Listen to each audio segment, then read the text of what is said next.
we're back, everyone, and we're joined by veteran announcer Joe Martinez this morning. So we're very appreciative of him giving us his time. So, firstly, just for the viewers, Joe, how are you doing this morning?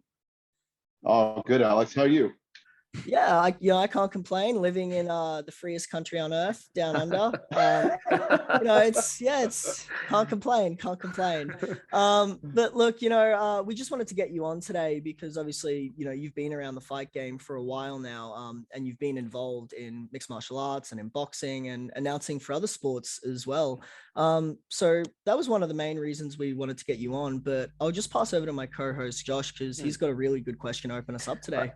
I did want to say, obviously UFC 267 was kind of a special event because you did see an older veteran that I think a lot of people had written off in Glover Teixeira win the title, as well as seeing future stars, turn in great performances like, you had Pierre Yan and Hamzat Chimaev. What was that? Was that a highlight of your career, having your first UFC pay-per-view being a quite a significant one and quite a special one? Honestly, I think it was made a bigger deal outside than it was for me. Not that I didn't appreciate the opportunity, but for me, it was another gig. I've done high profile fights. It was exciting. I was excited to do it, but to be honest, I couldn't wait for it to be over. I felt not an enormous amount of pressure, but in a silly way, I felt almost like an imposter, if that makes any sense to you, with Bruce being absent and the deal that was made about it, like, oh, it's his first miss in 200 and however many numbered events. It just kind of took the flavor away from me, So I was ready to go do it and get home. I had so much anxiety about it, and it was really bizarre that had those emotions, but I think that's why I don't have social media, because I'm not very public about events that I do. People usually don't even know I'm doing a show until they see me doing a show, because I don't post stuff. I don't make a big deal about it. For me, it's not about me. It never was. It never will be. I appreciate my opportunities, the gigs that I get, but it's the fighters, and maybe that sounds cliche, but it's truly not about me. It's about them, and that's what I want to give. I want to give them the best. And I think it's really important what you just said, because we've heard a lot of commentary, in the MMA world the last few months about, people having issues with commentators or issues with referees who are maybe, start detracting from the attention of the fighters and the fight. And, we start talking about issues with commentary or issues with that. So, I respect what you said there about how for you, it's always been about the fighters and it's about the fight. So, well, that kind of leads into the next question. Because as you said, like, you've done big events before, you've done high profile fights. So for you, is there a kind of a difference in either how you prepare or how you mentally approach those high profile fights as opposed to maybe a fight night or something on a smaller card? I don't think my preparation's any different. The fanfare is, of course, because larger fights, of course, in larger venues bring a larger audience. So that gives me a little bit more excitement, because there's nothing better than hearing a roar of 20,000 plus people, in a fight venue, or, like Canelo and Triple G. The electricity in there, you could truly feel it pumping through your body. It's undeniably amazing. Smaller events, I don't think I struggled to ever perform up to what I would consider doing a good job. So yeah, I guess if I was to say, is there any extra pressure? No. Is there any other extra preparation? No. But there's a lot of anticipation. A lot more, I would say. That actually kind of leads into the next question, which is, you've announced some of the biggest fights, some of the biggest fights in especially in boxing history. You did do Triple G and Canelo, which is, I really hope we see a third for that just quickly. But over the course of your career, is there one crowd that stands out in particular in terms of atmosphere that you really noticed, even in terms of a smaller promotion, being smaller audience, smaller venue. This there's isn't a crowd even, behind. I'm not even trying to get into the good graces of the Aussies, but if this helps, then I'm happy. But my first UFC was the Smashes, the Ultimate Fighter finale. Mm. And it was Robert Whitaker. Mm. And he wasn't the main event. I can't remember what the main event was. Anyway, you can look it up. but I got to do my little spiel, and I said the judges are ready, the fighters are ready, and then I got to do the Aussie, Aussie, Aussie, and the whole crowd did the oi, oi, oi, and it just was so popping, man. I was like, oh my god! And I just saw it on YouTube the other day. I was like, who put this up? This is dope, man. It was cool. So yeah, I would say that's in the line of my top fights in history of my career. Yeah. The good old freedom days of Australia. Yeah, the good old freedom days of Australia. That's it. It's gonna be all I don't even have to say anything. I'm just gonna show you. Socialism distancing. Exactly. We'll make a statement. That's it. So obviously you talked about it a little bit earlier, how for you it's about the fighters. So as a fan of the sport, is there a fighter that, obviously a lot of people have a lot of favorite fighters, but is there one fighter that, if you can, you will drop everything to tune in and watch, whether it's boxing or MMA? Cub Swanson, easily. Yeah, for me. I mean, he's a friend of mine. He's someone I've known for a long time.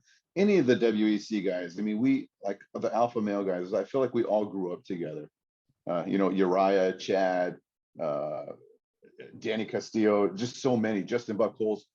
Like we all just, because the WEC circuit was so small, we would see each other at every show, and the more you see each other, the more you hang out and the more trouble you get into. We had some fun. But yeah, I mean, those guys, I've always loved Uriah. I've always loved saying Uriah's name. So I would watch Faber fight. I like to watch Connor fight. He came out of Cage Warriors, and I was with Cage Warriors when he was a double champion. So it's neat. I love to see the progress these guys make, and the levels they can reach. Just quickly, you just talked about it there. You were an announcer while Connor was a double champ in Cage Warriors. For you, obviously, pre-Connor, we didn't really have these ideas that we could have a superstar in MMA to the level that he was. We had our Anderson Silva, we had GSP, Brock had come in a few years earlier and done his thing. So for you, having been someone who was working in Cage Warriors while Connor was on that up and up, is it just crazy for you to see where he's essentially arrived at now, regardless of what people want to say about the later losses in his career? Yeah, well, I mean, it's a tribute to his work ethic. I mean, you can't deny the guy works hard. And I believe if you work hard enough for something in your life, you can't be denied. I mean, people can constantly try to keep you down, but if you really want it and you want to pursue something and go make it happen. Let them tell you can't do it first, but you go make it happen, because it's between you and God. I mean, that's it. Nobody else, no man standing in front of you can stop you from attaining your dream, unless they put a bullet in your head or you live in Australia. Essentially the same thing. Is there any, like, whether it's boxing or mixed martial arts, UFC, is there any pre-announcing ritual that you've had or stuck with over the years? I mean, I'm a God-fearing Christian. I pray before I step in there. Pray for the safety of the fighters. I pray that I glorify God with my words and what I do, and that I make sure the focus isn't on me. And if anybody says, "Hey man, you were great tonight," I just say glory to God. And it goes around in sports a lot, and I love to see it. I love to see when a fighter wins and they come in, he says, "First and foremost, I want to glorify my Lord and Savior Jesus Christ." I'm like, yes, those are my winning moments. I love that. Yeah, but pre-fight rituals, not really, other than praying. That's it. Yeah. So just a question, how did your sort of entrance, or your kind of first dipping your toe into announcing combat sports, come about? Because if I recall correctly, you had a career as an announcer for some other sports, I think some college baseball as well, leading up to transitioning into combat sports. Yes. Let's see, I announced pro baseball for 22 years and college sports for 19 years. And I think it was probably the third year of doing college basketball. And one of the guys I worked with worked for the commission in California, the athletic commission. And he recommended me to a local promoter.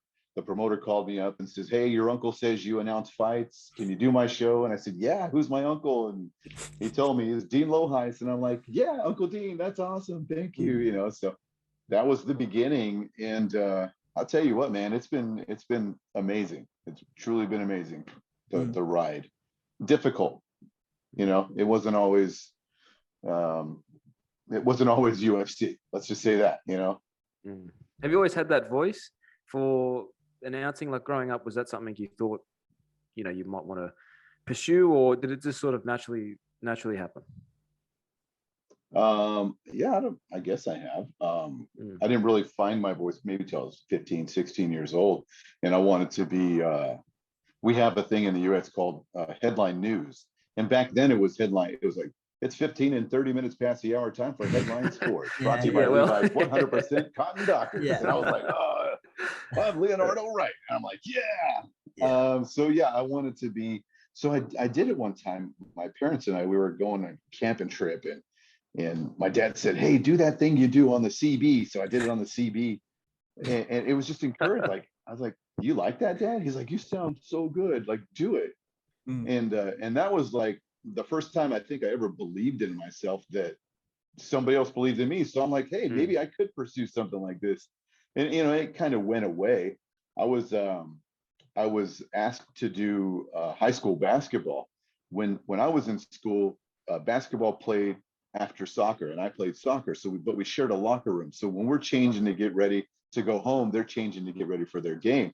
So these guys are coming in, they're walking through the door, and here comes Carzell, this kid. And I said, "Number 23, Carzell Jordan." And he comes in and he's like, "Oh, Joe, man, what's up?" And then the coach comes in, I announce the coach, and he's like, "Oh, do our games, please do our games." So, and I said, "Well, he said, "Go to the athletic director." So I go to the athletic director, and he goes, "Absolutely not. I will never let a student announce sports here at this school, announce anything at this school." Yeah. So that was my no. And then announcing just kind of went away for a few years.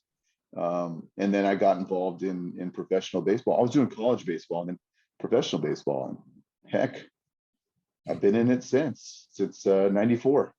Damn, it's a long and storied career, and it's a succccessful career as well. So well done. Is. But yeah, think about it. That you even said that it's a long career. I'm like, I'm thinking about it. You're right. yeah, I'm old. but so you kind of talked about it earlier, how your road as an announcer, you know, has been tough. That, you know, it hasn't always just been easy and, you know, something that's always fun. So maybe what is something behind the scenes that, you know, can make announcing maybe a little bit difficult at times, or like a barrier that can come up while you're trying to announce? And because, you know, to the casual viewer, they might look at it as, well, this person just rocks up and they say some names and then they go home. But obviously us that are involved in the sport and know more about the sport, we know there's a lot more that goes into that, and it's not that simple. So what's something that the viewers at home, I guess, don't see behind the scenes that can make announcing a difficult job at times? Well, unfortunately, the sport's full of a lot of slime bags, sleazeballs, people that take advantage of people. I don't know how many debts haven't been paid, but you hear about it a lot, where promoters will come up and they'll say, "I got this show." I mean, I worked for one. I won't say his name, but it was every check he wrote me would bounce. And it was a paper chase. There was another promoter that I had to follow around after a show to make sure I got paid. And he said, "Oh, I'll pay you at the hotel." I'm like, "We're at different hotels.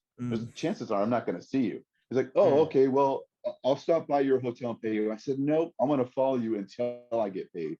You know, so I got a family to support. You know, it's like, if it's $1,000 or $500 or 2,000, whatever it is, it matters. You know, and not only that, when you do a service for somebody and you're told you're going to be compensated, then compensate them. You know, get compensated. So those are the struggles I had. And of course, you know, shows getting canceled, or, you know, this is what we're going to do, and it never happens. It's like, I talked to Jimmy Lennon Jr. Probably 20 years ago. And I said, "Jimmy," I said, "man, I've been doing this for so long. When am I going to catch a break?" He's like, "How long you been doing?" I said, I said, 5 years. And he goes, 5 years, really? Like, wow. He says, man, I've been in this for 25 years. And I don't know when you're going to catch a break, but keep paying your dues. He says, the other thing, and this is what Jimmy's dad told him, senior, said, don't invest everything you have into this sport, into announcing. He says, make sure you have a career, have a path that you know you're going to be able to take care of your family and not worry about it. I'm like, I was just talking about this today. I'm like, I can't just create a fight next Friday because I need to get paid, you know? Yeah. And sometimes it's feast and sometimes it's famine. But to have a different career path like he did, Jimmy Lennon Jr. is actually, he was retired now, I believe, but a high school principal, and he was a teacher before that. I'm like, cool, you know? Wouldn't that be cool if your teacher, you know, you showed up at school, you saw your teacher on TV, you're like, oh my gosh, there's my teacher. Yeah. You just cut back to Justin Gaethje teaching advanced economics at a high school. And then they go home and realize he's one of the most dangerous men on earth. Oh, well, no, and it's, you know, it's so true what you say about how you know, there's, especially in the earlier days, there was a lot of sort of sleazeballs, and there still are in the MMA scene. You know, even I'm on a much more local level, just Australian local MMA jiu-jitsu scene, even just some of the things I've heard out of like local tournaments, you know, low level smoker fights, in-house events. It gets pretty dicey. It's still the wild, wild west to a degree. It's very interesting. Well, Joe, look, thank you so much for joining us today. You've been an amazing interview. We really appreciate getting you on and being able to just hear another side of the sport. As you said, you don't do a lot of social media, so we really appreciate you coming on. Just quickly, I want to ask you too, if we get freedom back again, you coming back to Australia or what? You better believe it. Oh my gosh. I'm the first one with my hand up. I'm like, yes, please. And I've been there a few times, you know, Queensland and Brisbane, and I haven't been to Melbourne yet. So maybe we'll get an opportunity to go down there. Yeah, we're based in Queensland, so. Oh, there we go. There we go. Paradise, bro. Yeah, that's it. So if you next time you come to Oz, we'll give you your own little special announcement at the airport. We'll announce you, and we'll welcome you to the country. I will hold you to that. I absolutely will. We'll make it happen. Well, Joe, thank you so much for joining us today. We hope you have a lovely day, excellent weekend, and best of luck with announcing this weekend. Thanks, guys. I appreciate it. And you guys stay safe down there, and prayers for you all. I hope it gets better soon. Thank you so much, Joe. Have a good day.